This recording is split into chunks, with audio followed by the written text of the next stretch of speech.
Hello traders and smart investors. तो आज की इस वीडियो में हम बात करने वाले हैं बुक वैल्यू की एंड इसके साथ ही हम समझेंगे कि बुक वैल्यू से पी बी रेशियो कैसे ड्राइव होता है, यानी कि price to book value ratio. तो ये वीडियो बहुत ज़्यादा इंपॉर्टेंट होने वाला है। जैसे कि आप लोग देख रहे हैं कि इस समय मार्केट में फॉल आ रहा है, तो ये सबसे अच्छी अपॉर्चुनिटी है आपके लिए कि आप इसमें अपनी लर्निंग को बढ़ाएं, ताकि जब मार्केट यहाँ से बाउंस बैक करे, जो कि डेफिनेटली करेगा, तब आप इस चीज़ का फ़ायदा उठा सकें। आपके पास नॉलेज हो कि कौन सा शेयर लेना है, कैसे उसकी फाइनेंशियल एनालिसिस करनी है, कैसे उसका फंडामेंटल एनालिसिस करनी है। तो अगर आपको ये सब चीज़ें सीखनी है, साथ में टेक्निकल एनालिसिस भी सीखनी है, तो हमारे चैनल को ज़रूर सब्सक्राइब करें। इससे हमें मोटिवेशन मिलता है एंड आपको नॉलेज होगी। तो अभी शुरू करते हैं।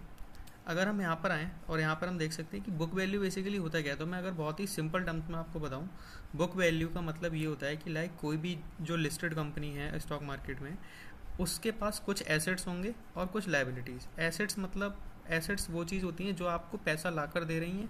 जैसे कि आपके पास ज़मीन है तो उनकी कीमत बढ़ रही है, आपके पास कैश है तो वो तो पैसा है ही, मशीन्स है तो उससे आपका बिजनेस चल रहा है। लाइबिलिटीज़ वो चीज़ होती हैं जिनकी वजह से आपके पास से पैसा जा रहा है, यानी कि लोन्स हैं, डेट। डेट भी एक तरह का लोन होता है, लेकिन डेट में भी अलग अलग तरीके के डेट होते हैं, उनके बारे में फिर कभी आगे बात करेंगे। तो जो एसेट्स में से अगर आप लाइबिलिटीज़ को माइनस कर देंगे, उसके बाद जो भी पैसा बचा वो आपका होता है इक्विटी, है ना। तो ये जो पैसा बचा है, इक्विटी आई है, उसको हम डिवाइड करते हैं। यहाँ पर आप आगे देख सकते हैं, उसको टोटल नंबर ऑफ शेयर से डिवाइड करेंगे, देन यहाँ पर हमें बुक वैल्यू निकल कर आती है। तो बेसिकली इसका मतलब है कि एक कंपनी है, अगर उस कंपनी को हम अभी बेच दें, रिलायंस है, रिलायंस को अगर आप अभी बेच दो और उस बेचने के बाद अगर मान लो कि रिलायंस से आपको 10 रुपये मिले और उस रिलायंस पे अगर 2 रुपये का लोन है, उस 10 रुपये में से आपने 2 रुपये का लोन चुका दिया, तो उसके बाद जो 8 रुपये बचे वो आपकी इक्विटी हो गई। तो ये यहाँ पर इक्विटी का हमने क्लियर कर लिया कि इक्विटी क्या होती है। अब यहाँ पर आता है कि बैलेंस शीट में कैसे इसको देखेंगे। तो कंपनी में जो बैलेंस शीट होती है उसमें आपको एसेट चेक करोगे तो liabilities plus shareholder equity equals to asset होगा। तो यहाँ पर जैसे ये फार्मूला है, तो इसको आप देख सकते हैं कि अगर एसेट इक्विटी इधर आएगा लेफ्ट हैंड साइड में एंड लायबिलिटीज उस साइड जाएगा, तो ये asset plus equity equals to liability हो जाएगा, वही यहाँ पर लिखा हुआ है। एंड उसके बाद बुक वैल्यू कुछ भी नहीं होती, शेयर होल्डर इक्विटी ही होती है। तो जैसा कि वो फार्मूला से हम लोग समझ चुके हैं। अब आ जाते हैं यहाँ पर, इक्विटी हमने निकाल लिया फार्मूला से। अब यहाँ पर एक एग्जांपल मैंने ले रखा है कि अगर किसी कंपनी की इक्विटी 10,000 करोड़ है एंड उसके जो टोटल आउटस्टैंडिंग शेयर यानी कि जो अवेलेबल शेयर हैं वो 100 करोड़ हैं, तो जो हमारी इक्विटी है उसको डिवाइड कर देंगे नंबर ऑफ शेयर से।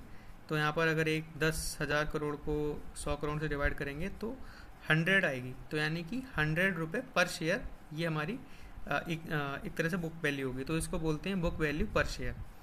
अब यहाँ पर एक नया वैल्यूएशन टूल एक तरह से आ जाता है, नया वैल्यूएशन रेशियो आ जाता है, जिसको बोलते हैं पीबी रेशियो, यानी कि price to book value ratio. एक होता है प्राइस टू अर्निंग रेशियो, जिसके लिए मैं वीडियो बना चुका हूँ।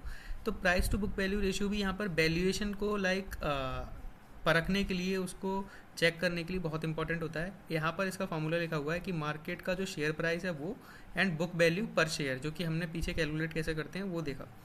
अब यहाँ पर एक एग्जांपल भी है कि अगर किसी का मार्केट प्राइस, लेट सपोज कि रिलायंस है, रिलायंस का मार्केट प्राइस 150 है, 150 है एंड उसकी बुक वैल्यू 100 रुपये है। तो इस फार्मूले के अकॉर्डिंग जो उसकी बुक पीवी रेशियो यानी कि price to book value ratio आ जाएगा वो 1.5 आ जाएगा। तो इसका बेसिकली मतलब ये होता है कि मार्केट में यहाँ पर मेंशन है कि मार्केट में जो उस कंपनी की एक्चुअल वैल्यू है उसके 1.5 मल्टीपल में मार्केट उसको पे करने के लिए अभी तैयार है। क्यों? क्योंकि उसमें मार्केट शायद ग्रोथ देख रहा है, शायद उसमें देख रहा है कि फ्यूचर में बहुत ज़्यादा स्कोप है या फिर बहुत ज़्यादा ग्रोथ होने वाली है, मैनेजमेंट बहुत अच्छा है, तो वो सब चीज़ें हैं, उसकी वजह से इसको ज़्यादा वैल्यूएशन मिल रही है। अभी अगर हम यहाँ पर आएँ तो यहाँ पर बहुत साफ साफ शब्दों में मैंने लिख रखा है कि ज़्यादातर स्टॉक का पी वैल्यू रेशियो 1 से बड़ा क्यों होता है। वो इसलिए होता है कि जो इंटेंजिबल एसेट्स होते हैं ना बुक बैलेंस शीट में, वो काउंट नहीं होते हैं किसी भी मोस्ट ऑफ द कंपनीज में। इंटेंजिबल एसेट्स क्या होते हैं? इंटेंजिबल एसेट्स होते हैं कि पेटेंट्स हो गए, किसी कंपनी ने कोई इनोवेशन किया, उसका पेटेंट किया, तो वो नहीं होगा। इंटेलेक्चुअल प्रॉपर्टीज़ हो गई, प्रोप्राइटरी और एसेट्स होते हैं, वो सारी चीज़ें इसमें काउंट नहीं होती। इस वजह से मोस्ट ऑफ द कंपनीज़ का बुक वैल्यू आप देखोगे, सॉरी पीवी रेशियो देखोगे, वो 1 से ज़्यादा होगा। तो यहाँ पर लिखा हुआ है इंटेंजिबल एसेट, आप देख सकते हो patent, technology, trust, reputation, customer loyalty.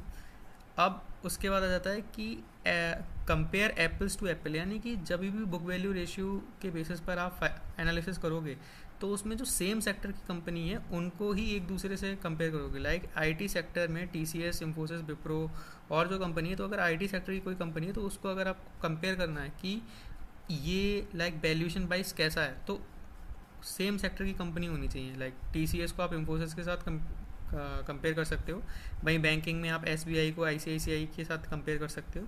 अब यहाँ पर मेंशन है कि पी वैल्यू रेशियो जो होता है आईटी सेक्टर के लिए वो यूजुअली हाई होता है, एंड वहीं लाइक जो बैंकिंग सेक्टर के लिए वो मॉडरेट होता है। तो हाई यहाँ पर इसलिए होता है क्योंकि बेसिकली यहाँ पर इंटेलेक्चुअल प्रॉपर्टीज़ ज़्यादा इन्वॉल्व होती हैं, ब्रांड हो गया, इंटेलेक्चुअल प्रॉपर्टी हो गई, टैलेंट हो गया। वहीं यहाँ पर जो बैंकिंग का सेक्टर है उसमें बुक वैल्यू रिप्रेजेंट करती है रियल मनी को, तो इस वजह से यहाँ पर मॉडरेट रहता है। लेकिन लो पी बी रेशियो बैंकिंग में दिखाता है कि यहाँ पर बैड लोन्स है। बैड लोन्स का मतलब नॉन परफॉर्मिंग एसेट, जो कि कंपनी के लिए आगे चल के एक तरह से लाइबिलिटी बन जाएंगे और उसमें लाइक ग्रोथ नहीं होगी। येस बैंक वाला जो केस हुआ था वो इसी वजह से हुआ था कि उस बहुत ज़्यादा बैड लोन्स हो गए थे, जिसकी वजह से वो 400 का शेयर 5 रुपये तक आ गया था। अभी आगे चलते हैं एंड यहाँ पर हम देख सकते हैं कि ये फाइनल मैंने एक शीट बना दी है। तो यहाँ पर बुक वैल्यू का मतलब है नेट प्रॉफिट क्या है, यानी कि अगर साफ शब्दों में बोलें तो कंपनी की असली औकात क्या है। पीवी रेशियो का मतलब है कि हम कंपनी को अभी ख़रीदने के लिए, लाइक अगर उसका 10 रुपये का शेयर है तो पीवी रेशियो का मतलब है कि हम कितना रुपया पे कर रहे हैं उसको ख़रीदने के लिए। लाइक हम 12 रुपये दे रहे हैं या 9 रुपये दे रहे हैं, तो वो हम पता कर सकते हैं पीवी रेशियो को, लाइक कंपैरिजन कर सकते हैं। सेक्टर मैटर करता है, यानी कि सेम सेक्टर की कंपनी को ही कंपेयर करेंगे। ऐसा नहीं करेंगे कि आईटी सेक्टर की कंपनी को बैंकिंग से या ऑटो से कंपेयर कर रहे हैं, तो वो एक गलत कंपैरिजन हो जाएगा।